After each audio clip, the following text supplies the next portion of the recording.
Très bien, les amis, bon mardi à tous. Je pense qu'il est temps, non seulement pour moi de partir dans 4 épisodes, mais aussi pour nous tous de faire nos adieux au mouvement MeToo. C'est ce qu'il semble se passer. Un mouvement qui a commencé avec Harvey Weinstein, une affaire énorme du moins dans les médias, est très clairement en train de disparaître. Si vous avez besoin d'une preuve supplémentaire que les hommes ripostent, au-delà de Brian Friedman qui sort toutes les preuves, eh bien, regardez cette affaire Shannon Sharpe, parce que les hommes se défendent publiquement. Tout comme les femmes portent ces accusations. Donc, Shannon Sharpe, au cas où vous ne le connaîtriez pas, est un ancien joueur de la NFL et podcasteur, et il est poursuivi au civil pour viol, pour la somme ahurissante de 50 millions de dollars. Et devinez ce qu'il a fait? Il a tout simplement publié instantanément des messages personnels échangés entre lui et son accusatrice, et il a également révélé son nom. Il a levé son anonymat de Jane Doe. Il l'a Jane Doe ou quelque chose comme ça.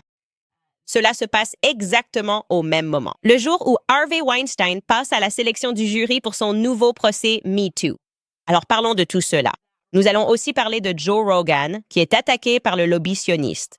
Nous allons aussi parler de Tucker Carlson, qui remet en question le récit du 11 septembre. Il se passe beaucoup de choses. Alors, entrons tout de suite dans le vif du sujet. Bienvenue à nouveau sur Candace.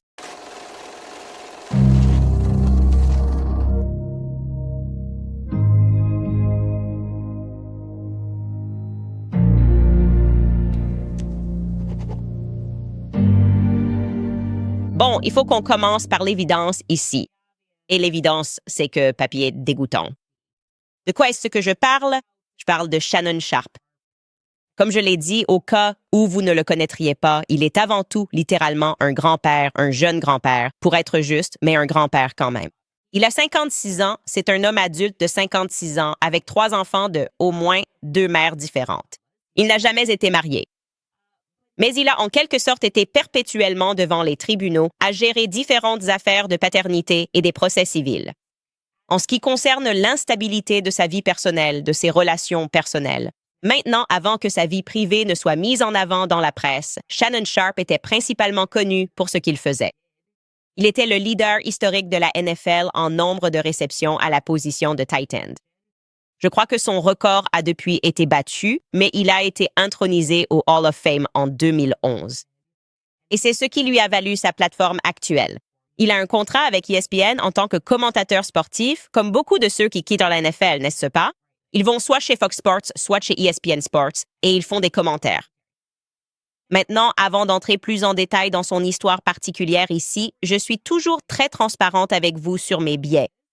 Et je vais être honnête avec vous, je n'aime pas Shannon Sharpe. Je ne pense pas que ce soit une bonne personne. C'est personnel pour moi. L'année dernière a été la plus difficile pour ma famille de toute notre vie.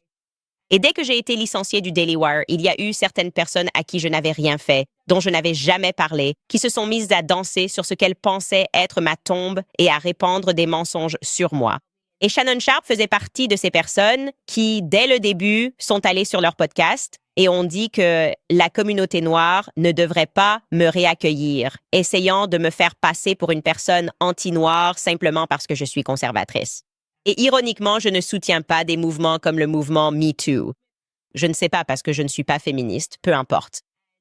Et il a menti à son public en faisant semblant de dire que j'essayais de me tourner vers les médias noirs parce que j'avais récemment été invitée avant d'être licenciée.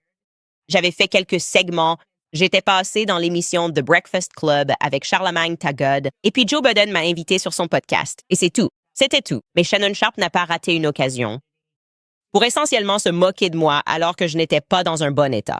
Voici donc ce que Shannon Sharpe a dit à mon sujet l'année dernière.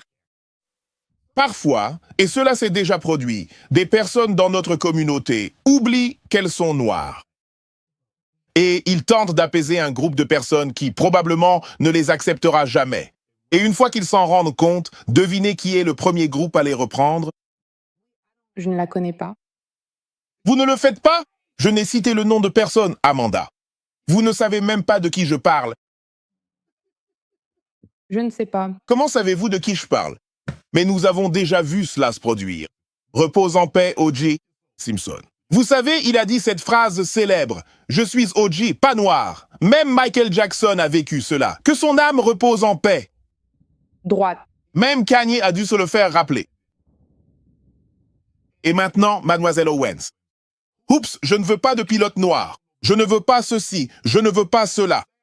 Et maintenant, nous ne pouvons plus nous passer de nos chaînes de médias noirs. Avant, elles nous offraient un derrière à embrasser. Maintenant, si je mens, si je parle à tort et à travers, les gens, corrigez-moi. Mais vous savez tous que je dis la vérité. Là, vous parlez de quelqu'un qui a toujours soutenu cette communauté. Et j'ai été l'un des premiers à avoir un moment viral avec Cat Williams. Et ils n'attendaient que ça. Excusez-moi. Ils n'attendaient que ça pour m'attaquer. Mais Candace vous a tourné le dos pendant 2 décennies. Et au moment où, que font-ils? Ils ne peuvent pas me virer. Ils ne peuvent pas me virer.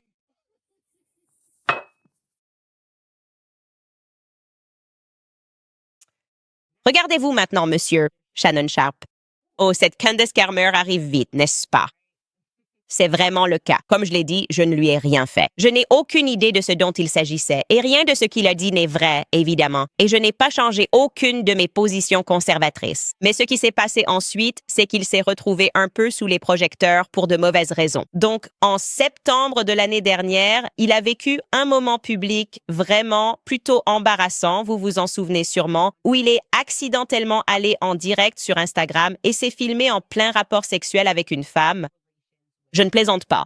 Je ne sais pas. Il a dit qu'il avait appuyé accidentellement sur le mauvais bouton et que le public a pu l'entendre avec une femme. Voici juste quelques gros titres à ce sujet. Obligé de publier un communiqué après que la star d'ESPN ait partagé une sextape en direct sur Instagram. Donc, ce n'était pas amusant pour lui. Et c'est vraiment le cas. C'est de ce problème, du moins c'est ce qu'il affirme, que découle le problème actuel. Il se retrouve maintenant dans une situation très sérieuse parce qu'une jeune femme s'est manifestée. Et elle affirme avoir été violée et menacée par Shannon Sharp lors de ce qu'elle décrit comme une relation, je cite, « tumultueuse mais consentie ». Ce terme, une relation tumultueuse mais consentie. Ses avocats ont donc déposé la plainte dimanche dans le Nevada.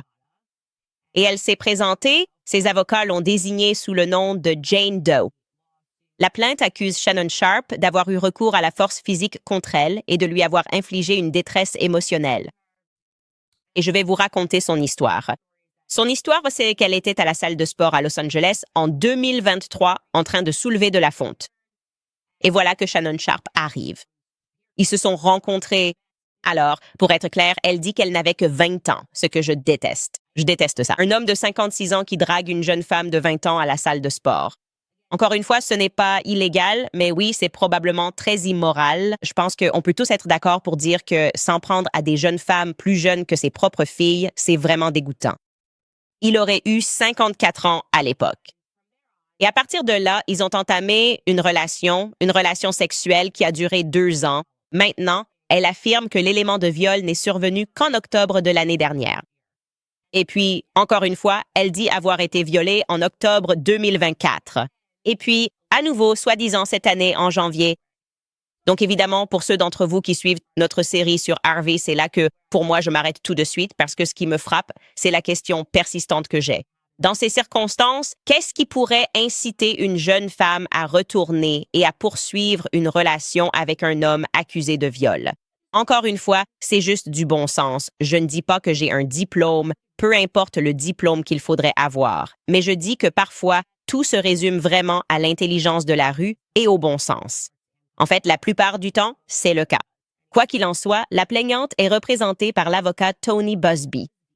Ce nom vous dit peut-être quelque chose. Il est impliqué dans beaucoup de procès très médiatisés. Il s'est fait un nom. Tout récemment, Jay-Z est sorti publiquement et a déclaré « Ce type est un maître du chantage » parce qu'il essayait essentiellement d'impliquer Jay-Z dans l'affaire Diddy. Les accusateurs. Il représente une multitude d'accusateurs de Diddy. Et il a allégué que Jay-Z avait fait quelque chose à une fille de 13 ans. Je n'ai jamais relayé cette histoire. Je me suis renseignée et pour moi, ça sonnait comme si c'était le cas. L'affaire me semblait frauduleuse. Je n'y ai pas cru en ce qui concerne Jay-Z. Mais il a de nouveau été impliqué dans beaucoup de ces affaires. Et l'une des choses qu'il a faites, c'est qu'il a immédiatement rendu public un enregistrement audio de Shannon Sharp menaçant cette jeune femme. Donc maintenant, elle a 22 ou 23 ans. Je vais vous permettre d'écouter. Je vais vous laisser être le juge et le jury. Et nous allons écouter l'enregistrement audio que Buzbee a décidé de publier. Écoutez. Quoi que je dise, tu vas te fâcher et tu vas me raccrocher au nez. Du coup, j'ai l'impression que Je ne vais pas te raccrocher au nez. voici de quoi il s'agit. Quoi? Qu'est-ce que ça veut dire au juste? Rien pour l'instant. Vous voulez être un. Pour moi maintenant, oui. Je ne veux pas l'être, ne me manipule pas. Je ne sais rien de la miséricorde. Si tu répètes ça, même une seule fois, je vais vraiment t'étrangler quand je te verrai, c'est promis. Merci beaucoup. Eh bien, tu sais, je ne veux absolument pas être étranglé, pas du tout. Oui, vous, je parle bien de vous. Faire. Je Je ne crois absolument pas que vous ayez le choix en la matière. Donc, tu entends ça, tu n'as aucun contexte et tu te dis, OK, il vient clairement de la menacer de l'étrangler, qu'il allait l'étrangler et qu'elle n'aurait rien à dire là-dessus. Et elle dit, je ne veux pas être étranglée. C'est ça, affaire classée. Où est-elle vraiment classée? Voici ce que je sais. Je sais que dans un scénario typique, si nous montions dans une machine à remonter le temps et retournions dans le passé, nous serions très habitués à cela. Des prévenus masculins publiant une déclaration très formelle par l'intermédiaire de leurs avocats, niant leur responsabilité, affirmant leur innocence, mais ensuite choisissant de garder le silence. Dans le but de permettre à la justice, vous savez, de faire une déclaration du genre « Nous attendons avec impatience notre jour au tribunal pour examiner les détails ». C'est ça. Mais ce n'est pas ce que Shannon Sharpe et son équipe juridique ont choisi de faire. Comme je l'ai dit, après que Brian Friedman a tout simplement publié les messages sur lawsuitinfo.com, il semble qu'aujourd'hui, les hommes répondent au feu par le feu, ou du moins procèdent ainsi. Et à la place, il a publié un communiqué sur son Instagram, rédigé par ses avocats, et il a inclus des messages textes de cette jeune femme. Et je vais vous montrer ce que dit ce communiqué. Maintenant, je ne vais pas lire tous les messages textes parce qu'ils sont assez explicites, mais voici des messages que je me sens à l'aise de lire, qui proviennent de cette jeune femme. C'est une déclaration de l'avocat Laniji Davis. Et le message texte dit « Je veux que tu mettes un collier pour chien autour de mon cou et que tu m'étrangles avec pendant que tu es en train de biper. » D'accord. D'accord. Eh bien, cela nous fait immédiatement nous demander quel genre de relation était-ce? Vous voyez, cela choque toujours notre sensibilité quand on entend quelque chose comme ça. Et un homme, et cela me rappelle quand j'ai examiné l'affaire roumaine concernant Andrew Tate. Et quand on reçoit ces messages sortis de leur contexte, on se dit simplement « c'est horrible et c'est violent ». Mais ensuite, on obtient un autre élément de l'équation et maintenant, on a cette femme qui dit « je veux que tu m'étrangles ». Apparemment, ce sont des messages qui sont allégués par son avocat. Je suppose que l'avocat n'essaie pas de se faire radier du barreau et il a confirmé qu'il s'agissait bien de vrais messages. On peut ressortir cela. Je vais continuer à lire la déclaration et puis soudain, on se demande, d'accord, quel genre de relation était-ce? Parce qu'elle l'a décrit comme étant consentie. Et puis, il donne simplement son nom. Il dit, le nom de cette femme est Gabriela Zuniga. Ceci est un message texte de sa part à Shannon Sharpe. Le 7 octobre 2023. Et puis elle lui dit dans un autre message texte qui date de janvier de cette année, je cite, « Je sais que ça te manque, ce gros, juteux double AS. » Et elle termine le message par « 25 000 $ pour chaque fesse. » Des fesses très chères. C'est très cher, vraiment hors de prix. Et ensuite, l'avocat poursuit dans la déclaration. Il écrit « Cette plainte déposée par Gabriela Zuniga, encore une fois, il révèle son identité. Il est du genre. Oubliez l'histoire de Jane Doe. La plainte a été déposée par cette jeune femme et orchestrée par son avocat. Tony Busby est une tentative flagrante et cynique de soutirer de l'argent à Monsieur Sharpe pour des millions de dollars. Elle est remplie de mensonges, de déformations et de fausses déclarations et elle n'aboutira pas. Dans sa tentative d'obtenir un important règlement financier, Madame Zuniga a présenté à Monsieur Sharpe une vidéo enregistrée en secret. D'une rencontre sexuelle consentie, nous pensons que la vidéo a été fortement remaniée et totalement sortie de son contexte, conçue pour faire passer un acte consenti pour un acte non consenti. MS. Zuniga a refusé de fournir à monsieur une copie de la version intégrale et non éditée de l'enregistrement. L'équipe juridique de Sharpe. Pour établir la vérité, nous publions plusieurs photos de madame, les propres SMS explicites de Zuniga à monsieur Pointu. Cela indique clairement la nature de leur relation. Il s'agissait d'un acte consenti et de nature sexuelle et dans de nombreux cas, c'était elle qui en était à l'initiative avec des demandes précises et explicites. Contrairement aux allégations qu'elle formule dans sa plainte, les relations sexuelles consenties ont continué jusqu'au 2 janvier 2025, le lendemain du jour où elle a demandé 25 000 $ par jour. Comme indiqué ci-dessus dans son message texte à Much. Il existe d'autres exemples de textes de Madame Zuniga. Par exemple, je ne suis pas à l'aise avec ce passage, mais en gros, elle lui demande de lui faire un enfant pour la féconder. Je suppose que c'est la façon la plus correcte de le dire. Et les descriptions deviennent de plus en plus explicites sur son désir d'avoir un bébé noir, son bébé noir. C'est certain. Et donc, il partage cela. Et comme je l'ai dit, c'est pour cela qu'il faut attendre d'avoir tout le contexte, sinon cela n'a pas de sens. Comme Shannon Sharpe, une personne incroyable, je le trouve répugnant. Et je ne comprends pas ce genre de relation où les gens recherchent la violence. Mais on peut imaginer que si vous êtes avec une fille, et je ne dis pas que c'est le cas ici, il faudrait tout lire dans son intégralité. Et elle a des fantasmes ou des attirances violentes, voire des penchants pour le viol, et vous êtes tous les deux là-dedans ensemble. Et puis un jour, tu te fais piéger, elle enregistre tout et retire tout de son contexte. Parce qu'elle sait que la personne lambda ne va pas interpréter ça autrement que comme de la violence pure. Eh bien, dans ce cas, tu as vraiment quelqu'un qui essaie de t'arnaquer et de t'extorquer de l'argent. On ne sait pas, d'accord. Ce que je peux te dire, c'est que, en plus de cela, Shannon lui-même a publié une déclaration vidéo publique sur X. Je vais donc vous laisser écouter sa réponse à sa plainte. Ma famille, mes amis, mes soutiens et mes collègues, je veux m'adresser à vous directement et du fond du cœur. C'est une tentative d'extorsion. Je vais être ouvert, transparent et me défendre parce que ce n'est pas juste. Tout cela est orchestré par Tony Buzbee, qui a pris Jay-Z pour cible. Tony Buzbee s'en prend aux hommes noirs. Et je crois qu'il va publier un extrait de 30 secondes d'une sextape qui essaie de me faire passer pour coupable et de jouer sur tous les stéréotypes imaginables. Cette vidéo devrait en réalité durer environ 10 minutes. Et Tony, au lieu de publier ton montage, mets la vidéo entière en ligne. Je ne l'ai pas, sinon je l'aurais fait moi-même. Tu sais ce qui s'est passé. Et tu essayes de manipuler les médias.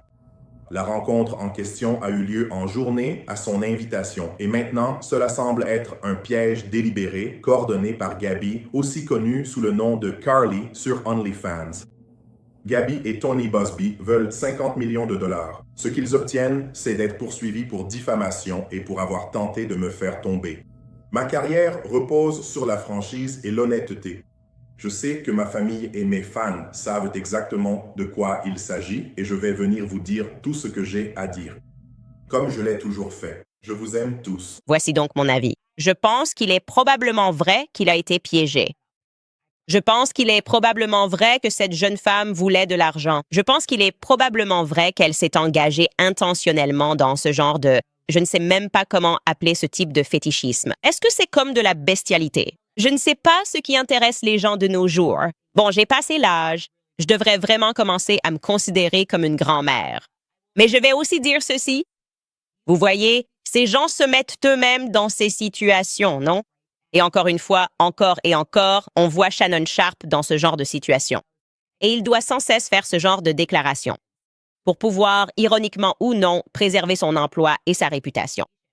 Et si on se comportait simplement bien en coulisses? Et si on évitait d'être un homme de 56 ans qui drague des gens à la salle de sport pour ne pas se retrouver dans ce genre de situation? C'est difficile d'avoir de la peine pour lui, mais bien sûr, au tribunal, il ne s'agit pas de savoir pour qui on a de la peine, ni de juger s'il est un homme moral ou non.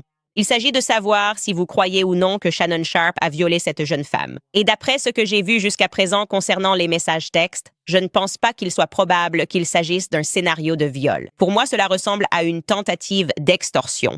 Et c'est difficile à dire pour moi, en tant que personne qui n'apprécie pas du tout cet homme. Mais cela mène maintenant à une discussion plus large, à savoir la façon dont il se défend, en rendant coup pour coup. Je pense que ce que nous commençons à voir, c'est la fin du mouvement Me Too. Je crois que cela va former un cercle parfait. Cela va revenir à Harvey Weinstein. Ils sont maintenant en train de sélectionner les jurés pour son nouveau procès après que les juges d'appel ont annulé son dossier, ce qui me réjouit beaucoup car c'est un sujet sur lequel j'ai passé beaucoup de temps à me pencher. Et ce qui est arrivé à Harvey Weinstein était injuste.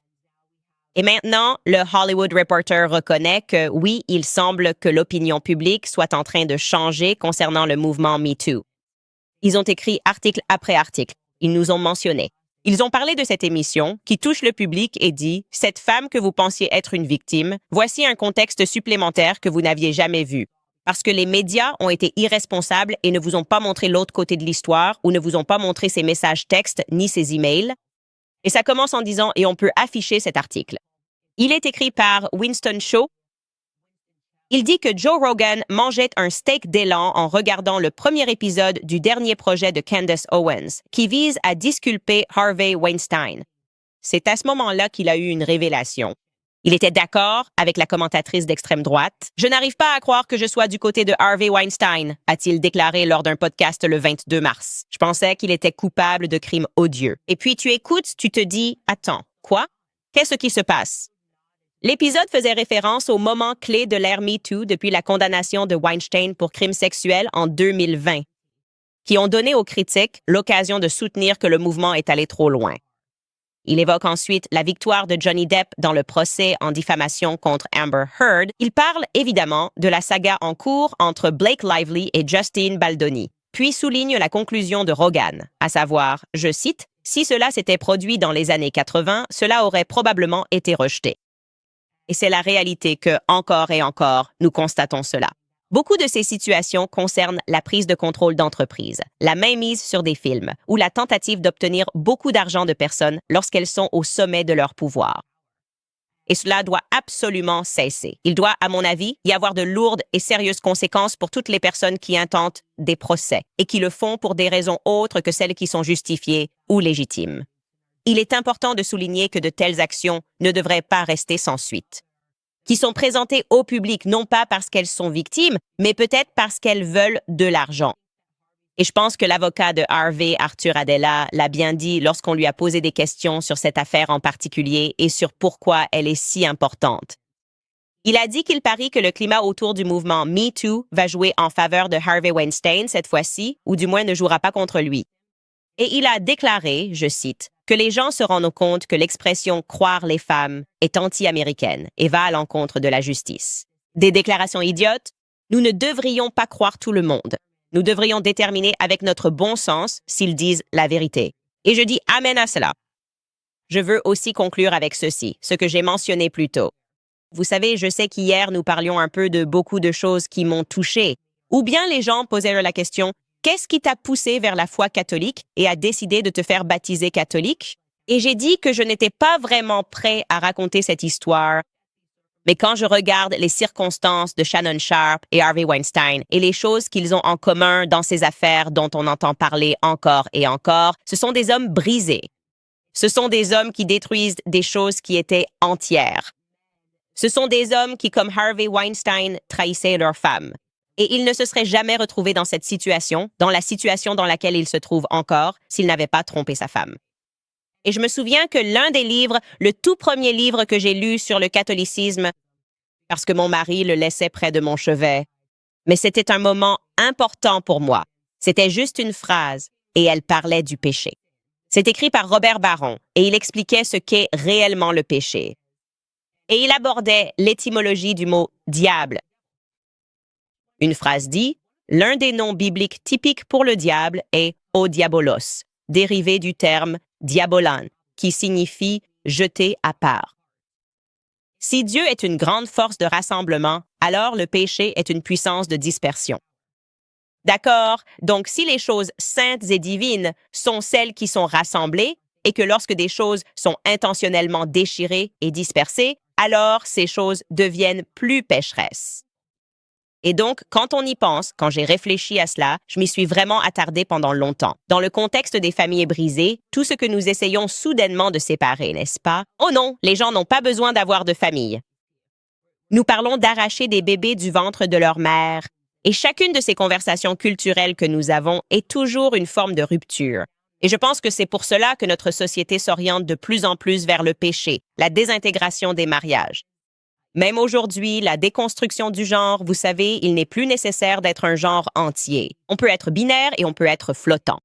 Je pense que toutes ces choses mènent à plus de péché.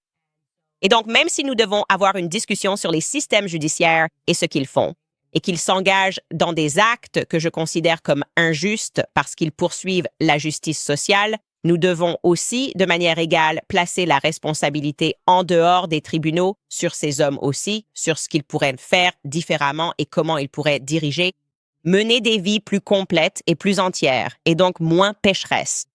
Et c'est tout ce que j'ai à dire sur ce sujet. D'accord, les amis, je vous rappelle maintenant l'existence de preborn, comme je le fais dans beaucoup de ces épisodes, parce que nous vivons dans une culture qui dit aux femmes que la maternité est un fardeau, que choisir la vie signifie la fin de leur liberté. Et cela ne pourrait pas être plus faux. Preborn est la plus grande organisation pro-vie du pays qui défend la vérité. Ils croient que les femmes méritent mieux que l'avortement et ils le prouvent chaque jour grâce à des échographies gratuites et à des soins compatissants pendant jusqu'à 20 ans, jusqu'à 2 ans après la naissance du bébé. Preborn aide les femmes à voir leurs forces, leurs valeurs et leur avenir. Et lorsqu'une femme voit son bébé lors d'une échographie, elle est 2 fois plus susceptible de choisir la vie. Non pas parce que quelqu'un l'y a forcé, mais parce qu'elle a vu la vérité par elle-même. Il s'agit d'aider les femmes à prendre des décisions éclairées et de leur montrer qu'elles ne sont pas seules. Pour faire un don, composez le dièse 250 et dites « bébé ». Dièse 250 bébé. Vous pouvez aussi donner en toute sécurité sur preborn.com/Candice. C'est preborn.com/Candice. Je vous rappelle aussi Pure Talk. Ne vous laissez pas avoir par le vieux piège du téléphone gratuit des grands opérateurs.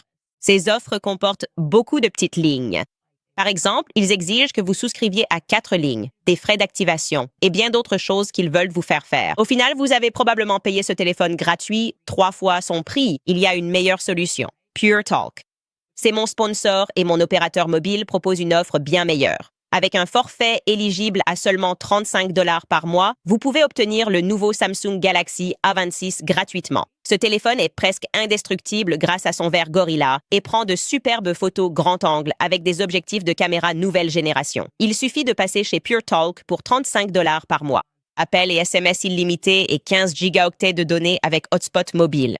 Tout cela sur le réseau 5G plus fiable d'Amérique. Alors, rendez-vous sur puretalk.com/Owens pour effectuer le changement. Encore une fois, c'est puretalk.com/Owens pour réclamer votre Samsung Galaxy gratuit avec un forfait éligible si vous passez chez Pure Talk. C'est un service sans fil par des Américains et pour des Américains. Bon, passons à quelques histoires. Je vais être vraiment contrariée si je rate ça pendant mon congé maternité, mais Tucker a mentionné, donc il interviewait ce type, Curt Weldon, on va en parler dans un instant. Et il a précisé avant cette interview qu'il travaillait sur un documentaire sur le 11 septembre. Et je me suis dit, oula, Internet va exploser. Tucker Carlson plus le 11 septembre. Et il a en quelque sorte commencé en disant, à l'époque où c'est arrivé, je n'avais aucune question. Et maintenant, de nouvelles choses sont révélées et j'ai des questions. Et je sais que lorsque j'ai fait mon épisode sur le 11 septembre, qu'on devrait aller regarder, les médias n'ont pas aimé celui-là. Mais oui, bien sûr, tous ceux qui ont grandi pendant le 11 septembre ou qui s'en souviennent comme moi. Comme une partie indélébile de leur enfance, ils savent qu'on leur a menti sur beaucoup de choses. OK, on ne prend pas l'avion pour retrouver les passeports comme par terre. Je veux dire, tellement de mensonges ridicules, je ne vais même pas les compter. On se pose vraiment des questions sur la tour 7 et comment elle s'est effondrée. Étonnamment, c'est le seul dans l'histoire à être tombé de cette façon. Bref, Tucker interviewait Curt Weldon. Si vous ne savez pas de qui il s'agit, il était autrefois membre du Parti républicain. De la Chambre des représentants de 1987 à 2007, représentant le 7e district de Pennsylvanie. Et après 20 ans au Congrès, il était sur le point de devenir président de la Commission des Forces armées de la Chambre des représentants lorsque tout a basculé. Parce qu'il a publiquement remis en question l'exactitude du rapport sur le 11 septembre. Et maintenant, pour ceux d'entre vous qui connaissent la commission Warren, toutes ces commissions et rapports qui sont mis en place après des événements majeurs comme l'assassinat de JFK sont de véritables mascarades. Et il l'a dénoncé immédiatement, pensant en fait que l'État voulait vraiment faire la lumière sur le 11 septembre. Et ils ont commencé à se rendre compte, OK, attendez une seconde. Pourquoi a-t-on l'impression que l'État est impliqué dans le 11 septembre? Et donc, en représailles au fait qu'il ait remis en question le rapport officiel sur le 11 septembre, l'administration Bush a envoyé des agents fédéraux chez sa fille et a mis fin à sa carrière politique. Et il n'a jamais cessé de se battre toutes ces années pour révéler la vérité sur la commission du 11 septembre. Je vais donc simplement vous montrer un extrait de ce qu'il a dit dans l'émission de Tucker. Écoutez bien. Selon vous, quelle est la vérité fondamentale du 11 septembre 2001? Je n'ai pas, à ce stade, j'ai mes propres perceptions. Je n'ai rien que je puisse affirmer à 100%. Je ne peux pas le jurer, mais ce que je vois me dérange au plus profond de moi. Que le 11 septembre n'est pas arrivé parce qu'un groupe de pirates de l'air a pris le contrôle de quelques avions.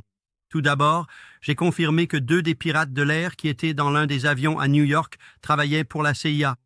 Ils étaient sur la liste de paie de la CIA. Ils étaient payés par la CIA. Et cela m'a été confirmé par quelqu'un par écrit, provenant d'une de nos agences. Et j'ai cette lettre. Donc, 2 des personnes impliquées travaillaient en réalité pour la CIA dans l'un des avions. Je le sais. Et ils ont perdu le contrôle sur eux. Et il y a eu des réprimandes contre ces personnes de l'agence après coup.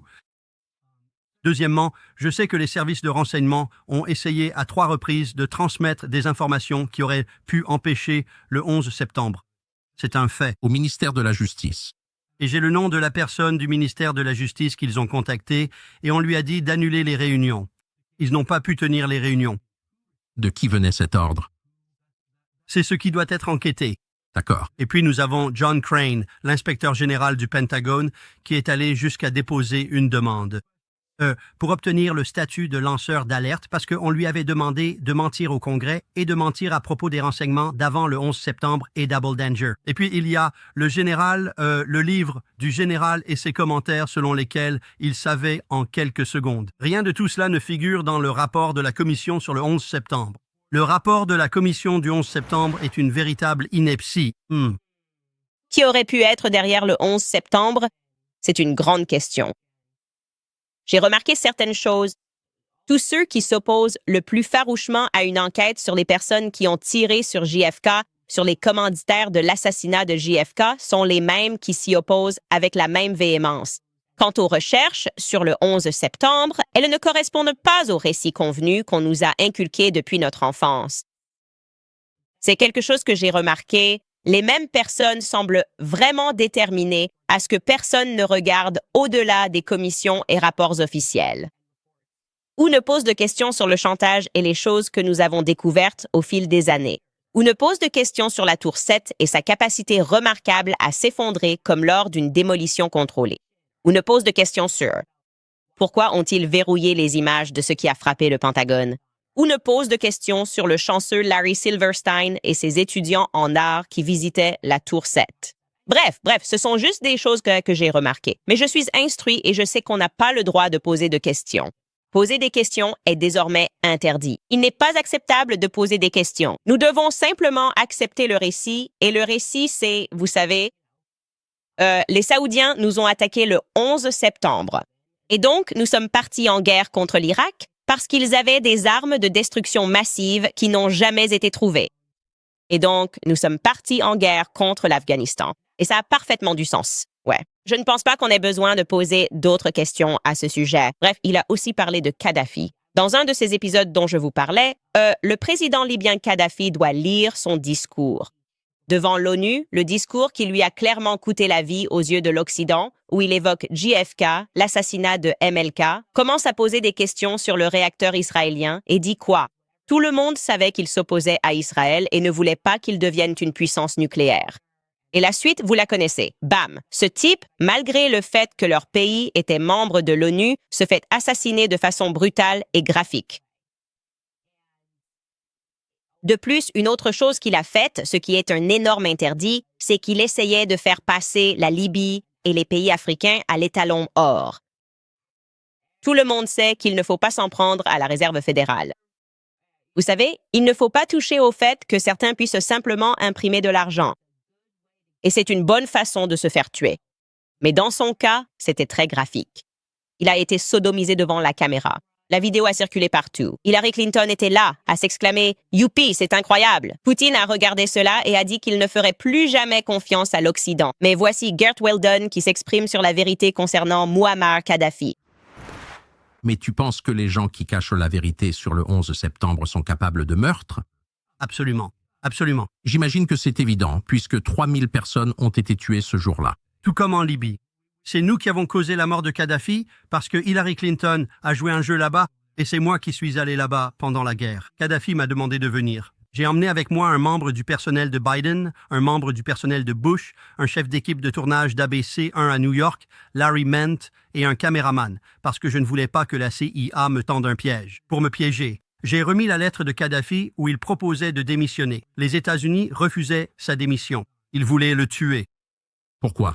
Parce que Kadhafi, et je l'ai rencontré 3 fois, j'ai emmené Biden lors de mon 2e voyage en Libye. Il m'a accompagné quand je me suis adressé au pays. À chaque réunion avec Kadhafi, il voulait 2 choses, unir l'Afrique en un groupe de nations économiquement. Comme l'économie européenne, il voulait que ce soit basé sur l'étalon or. Et les États-Unis et l'Europe ne voulaient pas cela. Ils voulaient contrôler son pétrole et sa richesse souveraine. Donc Kadhafi devait partir. C'est scandaleux et mal. Oui, mais je pense que ça me paraît juste. Mais nous avons laissé tant de nos enfants être entraînés dans des conflits, être tués. Et ces gens qui font cela, ils n'ont jamais servi notre pays d'aucune manière. Ils n'ont jamais été dans l'armée. Ils n'ont jamais servi sur un terrain d'incendie. Et c'est scandaleux qu'ils pensent pouvoir s'en tirer comme ça et rester assis à gagner tout cet argent. C'est scandaleux. Je suis tout à fait d'accord avec ça. C'est scandaleux. Et c'est pour ça que moi et tant d'autres avons été si vocaux contre l'évidence. J'aimerais qu'on puisse simplement revenir en arrière et retrouver chaque extrait où je disais qu'ils allaient vouloir nous pousser à la guerre contre l'Iran. Depuis 4 ans, c'était tellement évident. C'était écrit noir sur blanc. Dès que Bibi Netanyahou dit « Nous voulons faire la guerre, il faut faire la guerre ». Et oui, bien sûr, non, ces enfants sont en sécurité à Palm Beach, en train de profiter de Mar-a-Lago, mais ce sont vos enfants qui vont devoir aller se battre. Et au début, ils rient. Oh, c'est tellement fou. Et nous nous rapprochons chaque jour un peu plus d'une guerre avec l'Iran. Et c'est pour cela qu'ils sont tellement obsédés par le contrôle de ce récit, voulant nous faire croire qu'Israël est une victime et que nous devons mener cette grande guerre contre l'Iran, que nous ne gagnerons pas. Et nous en souffrirons, évidemment. Et les personnes qui le signalent sont tout simplement salies sans pitié. Mais ça ne fonctionne plus. Et donc, cette position morale simple à avoir, comme les femmes ne devraient pas être assassinées sans pitié avec leurs enfants, comme 18 000 enfants assassinés. Est-ce qu'il y a trop d'enfants à tuer? Ils essaient de compliquer les choses. C'est ce que les intellectuels du milieu universitaire essaient constamment de faire, compliquer la situation. Comme si tu ne comprenais tout simplement pas. J'étais sur Twitter l'autre jour et quelqu'un disait « Ces gens argumentent comme s'ils avaient 5 ans ». Oui, c'est un compliment. Oui, en fait, les tout-petits ont généralement une assez bonne compréhension de base de la morale. Il faut des intellectuels pour nous entraîner dans les pires situations que l'humanité ait jamais connues partout dans le monde. En fait, si tu lis Thomas Sowell, c'est l'une des choses qu'il souligne constamment. Comme si chaque catastrophe du 20e siècle avait été imaginée par des intellectuels qui sont allés à Harvard et Stanford et ont obtenu des diplômes prestigieux comme lui. Il disait « Je suis allé à Harvard pour pouvoir me moquer de ces gens qui pensent être si intelligents. » Et ils brandissent sur leur diplôme et te disent où ils sont allés, ils n'ont jamais vu la guerre. Ils n'ont jamais rien vu. C'est ça. Et ils ne font que te dire et te faire la leçon sur ce dont tu dois te soucier et ce dont tu n'as pas le droit de te soucier. Parce que ce qu'ils comprennent, c'est quelque chose que le profane ne peut pas comprendre.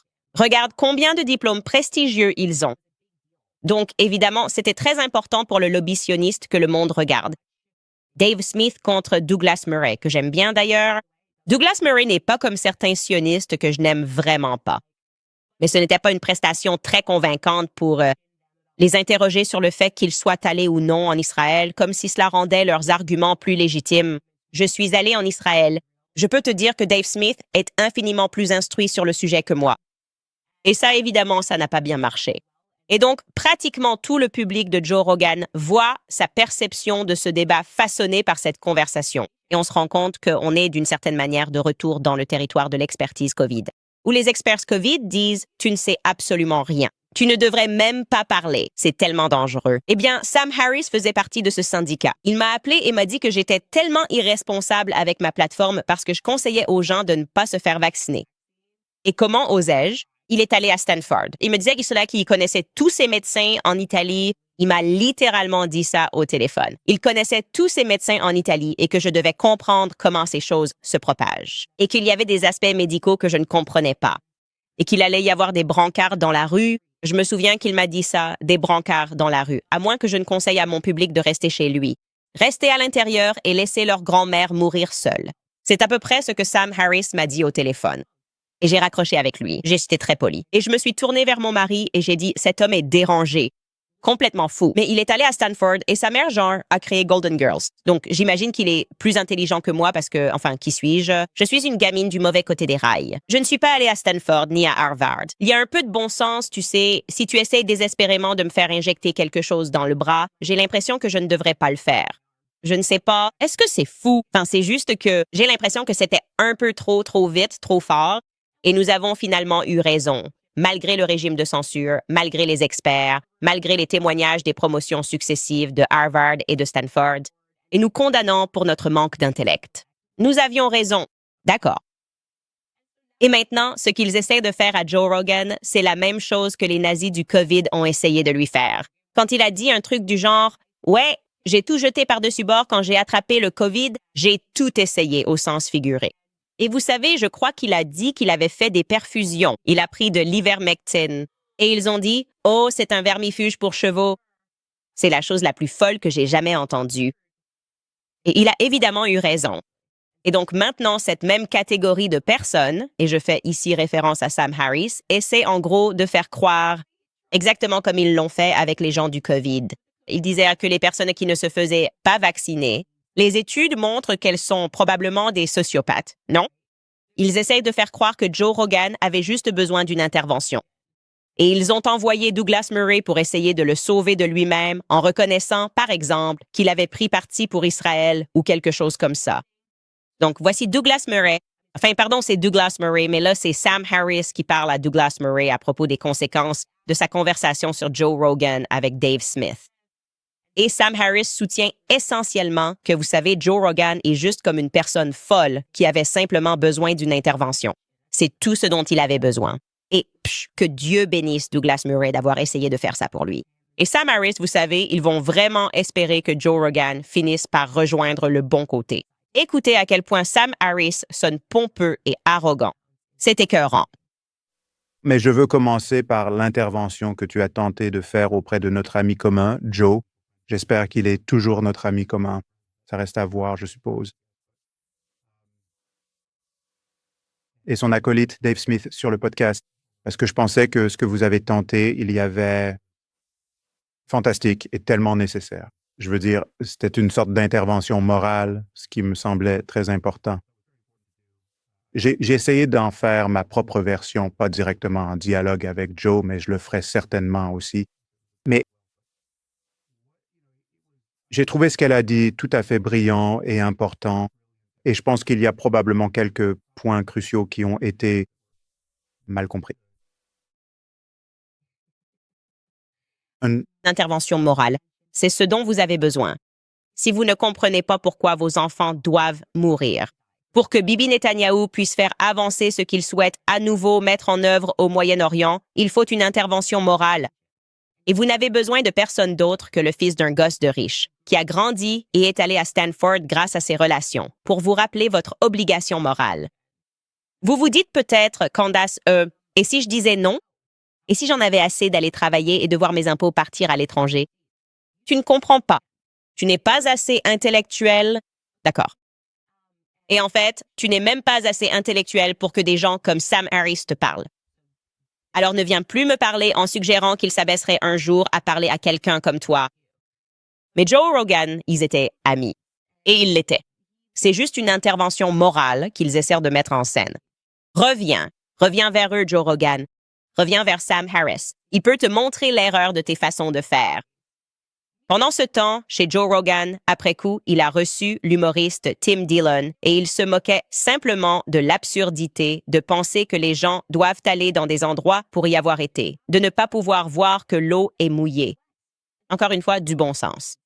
Et oui, le bon sens nous dit qu'on ne devrait pas continuer à faire exploser des enfants et des femmes en prétendant qu'Israël est la victime dans cette affaire. Voici Tim Dillon chez Joe Rogan. On pourrait avancer que ce niveau de dévastation et de mort est pire que de parler à quelqu'un dans votre podcast. Prétendument, il y a un argument à faire valoir. Ce n'est probablement pas une bonne, les dégâts que l'on peut causer rien qu'avec des mots. On peut avancer qu'en fait, la famine et ce genre de choses et des gens qui meurent, c'est pire qu'un podcast. Mais attends une minute. Je ne le dirai pas. Attends une minute avant de dire ça. Tu y es déjà allé? Oui, c'est un bon point. Tu y es même allé, tu n'y es pas allé. Au fait, comment se fait-il qu'il soit dans toutes ces guerres? Je peux juste aller à la guerre. Comment as-tu le droit? Est-ce qu'on a le droit d'y aller? On peut juste aller à la guerre. Tu n'y es pas allé. Tu devrais au moins avoir la décence d'y aller. Je peux juste aller dans des guerres? Ou est-ce que je dois revenir et dire ce que les gens veulent que je dise à propos des guerres? Puis-je aller aux guerres et avoir mes opinions? Ou dois-je avoir celles attendues? Pas si tu veux y aller. C'est ça. C'est très intéressant. Ce tourisme de guerre, comment je fais pour participer au tourisme de guerre? J'aimerais aller en Ukraine. Donc, pendant que Sam Harris parle littéralement d'une intervention morale, évidemment, Joe Rogan et Tim Dillon s'amusent et s'en moquent. Parce que les gens ordinaires, aux États-Unis, les gens, tu vois, on est tellement ignorants, mais on comprend, d'accord? On sait ce qui est bien et on sait ce qui est mal. Et on n'a pas besoin que quelqu'un écrive un autre livre. Essayez de nous convaincre qu'une guerre qui n'a rien à voir avec nous et qui n'améliorera pas nos vies est la bonne chose à faire pour qu'on s'y implique. À cause des experts. Et donc, les sionistes deviennent fous en ligne à cause de cet extrait, ils paniquent. Comment osent-ils? Comment osent-ils rire? Comment osent-ils passer un bon moment? Comment osent-ils être accessibles? Comment osent-ils? Ils parlent aux gens comme s'ils n'étaient pas supérieurs à eux. Et voici quelques-uns de ces tweets sionistes. Rogan qui fait sa mijaurée. Ce type est cacheur, cockney. Rogan se moque de Douglas Murray. Rogan est clairement vexé que son ami Dave se soit fait épingler pour ses bêtises. Le fait que Joe et Dave en parlent encore montre que ça les a blessés. Ils ont été dénoncés. C'est triste de voir à quel point ce podcast a sombré. Vous voulez dire le podcast numéro 1, Joe Rogan? OK, super. Je veux couler comme ça. S'il te plaît, en voici une autre. C'est amusant de voir à quel point Dave Smith et Joe Rogan ont soudainement tant à dire maintenant que Douglas Murray n'est plus là. De la pure lâcheté. D'accord, donc ce n'était pas juste de la lâcheté quand Sam Harris parlait d'intervention morale, mais Rogan fait une blague et là c'est « Oh mon Dieu, quelle horreur! » C'est ridicule, tellement exagéré. Cheryl ici. À en juger par ce passage de Joe, Douglas Murray a réussi ce que personne avant lui n'avait réussi à faire. Il a enfin réussi à faire tomber le masque de Joe Rogan et à nous montrer exactement qui il est et ce qu'il représente. Oh non, les abeilles sionistes arrivent pour toi, Joe. Tu ferais mieux de te baisser avant de te faire piquer. Et puis ce dernier gars, Joel Petlin, écrit « Ne jamais voyager dans la région sur laquelle tu commandes de façon obsessionnelle, c'est surprenant. Cela remet clairement en question tes opinions. Se moquer de la personne qui, elle, s'est réellement rendue sur place et peut appuyer ses propos par une expérience directe, ça donne vraiment une mauvaise image de Joe Rogan. Eh bien, les gars, je suis là pour vous dire que je suis effectivement allé en Israël. Donc, je suis un expert, niveau expert élevé numéro 1. Et je veux que vous sachiez que je suis entièrement d'accord avec Dave Smith et qu'il est infiniment plus instruit que moi sur le sujet. Et je ne suis pas devenu expert parce que j'ai visité la région. Non, pas du tout. Bref, les gars, passons à autre chose. Je veux vous rappeler American Financing parce qu'avec tout ce qui se passe dans l'économie, on a l'impression que nous marchons tous sur un terrain instable, les prix sont élevés. On dirait que plus rien n'est abordable. Ce n'est pas surprenant que beaucoup comptent sur les cartes de crédit. La dette explose et cela stresse beaucoup de gens. Si vous êtes propriétaire, sachez que vous n'êtes pas obligé de faire face à cette incertitude seul. Mes amis chez American Financing peuvent vous aider à reprendre le contrôle en utilisant la valeur nette de votre maison pour rembourser vos dettes de carte de crédit à taux élevé, vous apportant sérénité et économie. En moyenne, des personnes comme vous économisent 100 $ par mois. En plus, ils peuvent finaliser votre prêt en seulement 10 jours. Ne laissez pas le chaos économique vous dominer. Appelez American Financing maintenant. Commencez sans frais et vous pouvez reporter 2 paiements hypothécaires, ce qui vous donne un coussin en cette période d'incertitude. Alors, appelez le 807-195-1210. Encore une fois, c'est le 807-95-1210 ou rendez-vous sur americanfinancing.net Owens. Je vous rappelle aussi le café 7 Weeks, car vous buvez probablement déjà du café, alors autant faire une bonne action en même temps. Ils sont la société de café Pro-Vie d'Amérique, avec pour mission de financer le mouvement Pro-Vie. Une tasse de café à la fois. Il s'appelle 7 Weeks, car à 7 semaines, un bébé est de la taille d'un grain de café. Et au même moment, un battement de cœur est clairement détecté à l'échographie. C'est pourquoi ils donnent 10% de chaque vente pour soutenir les centres d'aide à la grossesse à travers le pays. Jusqu'à présent, ils ont récolté plus de 800 000 $ pour ces centres et ont sauvé des milliers de vies. Et je peux vous dire que le café est fantastique. sans moisissure, sans pesticides, biologiques, cultivé à l'ombre, faible en acidité. Il coche toutes les cases. En ce moment, en vous abonnant à 7 Weeks Coffee, vous recevrez gratuitement 2 de leurs nouveaux sachets à infusion individuelle pour emporter votre café partout où la vie vous mène. Que vous voyagiez, travailliez ou partiez à l'aventure, vous pouvez savourer facilement une tasse de café riche et savoureuse. Ajoutez de l'eau chaude, laissez infuser le sachet quelques minutes. Rendez-vous sur 7weekscoffee.com pour économiser 15% à vie en vous abonnant. Pour mes auditeurs, utilisez le code CANIS à la caisse pour 10% de réduction supplémentaire sur votre première commande. Cela fait une économie totale de 25% sur votre première commande. Alors rendez-vous sur 7weekscoffee.com et utilisez le code CANDAS dès aujourd'hui. C'est 7weeks.com. Je dois vérifier. Oui, c'est 7 Weeks Coffee. Je pense que c'est mal écrit. 7weekscoffee.com, code CANDAS aujourd'hui. Très bien, j'ai hâte de lire vos commentaires. Nous avons abordé beaucoup de sujets ici. Voyons ce que vous avez en tête. Pour commencer, nous avons Pineapple Breeze. Elle écrit « Merci ». Elle me dit quelque chose de très gentil. Elle dit « Grande sœur, la communauté noire ne t'a jamais abandonné. Nous sommes toujours là. S'il y a bien une chose, c'est qu'il devrait vérifier l'histoire de l'esclavage à Jim Crow. Et nous savons que le mouvement des droits civiques ne compense certainement pas cela. Oui, je sais. Je Shannon Sharpe, je ne comprends même pas pourquoi il a fait ça. C'est aussi, je ne sais pas, quand des hommes adultes font ça, comme un homme de 56 ans qui ne sait même pas utiliser son Instagram sans se faire prendre en flagrant délit. Je ne sais pas, vraiment. C'était vraiment nul. Et c'est minable quand les gens veulent, piétiner quelqu'un alors qu'il est déjà en train de couler, sans raison. Je ne sais même pas ce que j'ai fait pour le contrarier. Et pourtant, je dis ce qui est juste dans son procès, parce qu'il vaut mieux avoir raison que d'être une petite personne. Et espérer qu'il se fasse poursuivre pour 50 millions de dollars juste parce que je ne l'aime pas. Tara Alberin écrit « Candace, mon père, a été accusé de viol après avoir couché avec une femme qui a été surprise en train de tromper son petit ami, dont mon père ne savait rien. Au procès, elle a admis qu'elle avait menti. Dieu soit loué pour la vérité. Il y a eu de nombreux cas où des femmes ont trompé leur petit ami, puis affirmé avoir été violées parce qu'elles ne voulaient pas l'avouer à leur petit ami. Elles avaient trompé. Oui, c'est vraiment effrayant. Ça l'est. Je veux dire, surtout pour moi, je vais avoir 3 fils dans quelques jours. Et rien que de penser à cet environnement, c'est la raison pour laquelle je suis si ouvertement contre le mouvement MeToo. Et bien sûr, il faut élever ses fils, n'est-ce pas?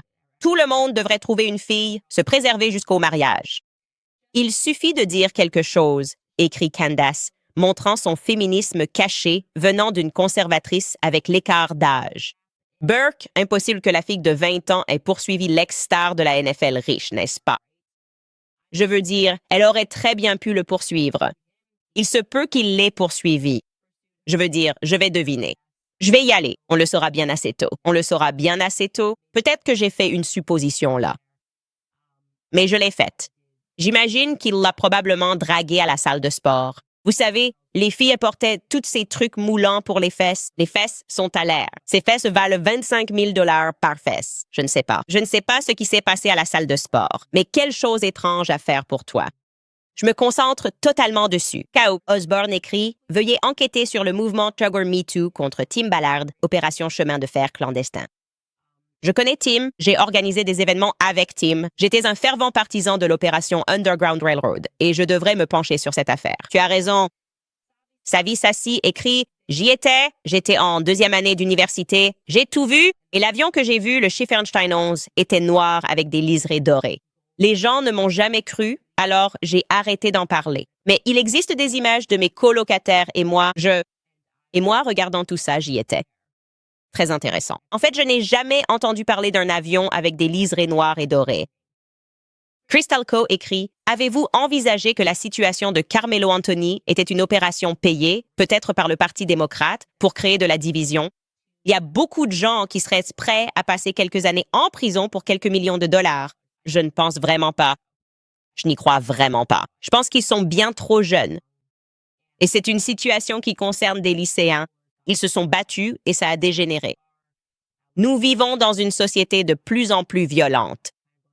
Tout cela revient à la désintégration des familles, aux familles séparées et aux sociétés que nous avons créées, en détruisant l'union normale qui est censée exister entre un homme et une femme. Vous êtes censés vous unir par le mariage. Vous savez, le mariage est un sacrement pour une raison, mais je ne vais pas me lancer dans un discours théologique avec vous aujourd'hui. Michael écrit « Un commentaire sur Mahmoud Khalil qui n'a pas été autorisé à voir la naissance de son bébé. » Oui, vous savez déjà ce que j'en pense. Je pense qu'il s'agit d'une persécution politique et que cela continue partout aux États-Unis sous prétexte de lutter contre l'antisémitisme. Je ne suis pas content que cela se produise sous Trump en tant que personne qui a voté pour lui et l'a soutenu. Et toutes les personnes qui se sont attaquées à lui, à ses discours et toutes les choses que les médias lui ont fait subir. C'est nul!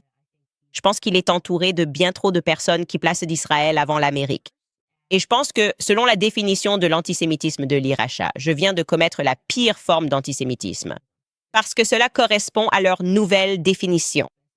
Si vous dites sur le campus et accusez quelqu'un d'être pro-Israël plutôt que pro-Amérique, vous pouvez être expulsé. Adieu donc à mes chances d'aller à Harvard. Il fallait que tu poses cette question. Et maintenant, je vais être expulsé. Bref, les amis, je vous rappelle que nous avons un club de lecture parce qu'on a raté la semaine où j'étais malade. On va rattraper ça ce vendredi. Nous lisons Hollywood Babylon. Jusqu'à présent, nous venons tout juste d'ouvrir le livre, donc il n'est pas trop tard pour le commander et nous rejoindre. C'est fou. Comme je l'ai dit, c'est dingue d'apprendre comment Hollywood a réellement été fondé, les gangsters qui étaient derrière tout ça. On oublie ces choses-là. Il n'y a aucune raison de croire que Hollywood n'est pas encore dirigé par des gangs. Nous réfléchissons à tout ce qui se passe. Et les nombreux artistes qui ont pris la parole et se sont accusés eux-mêmes d'être victimes d'un gang, de gangs d'éditeurs qui s'approprient nos œuvres, ont déclaré que nous étions les victimes de ces gangs. Je ne vois aucune preuve que les gangs aient jamais cessé leurs activités. Pensez donc à vous inscrire au club de lecture avant vendredi, mais la réunion aura lieu vendredi à 18h.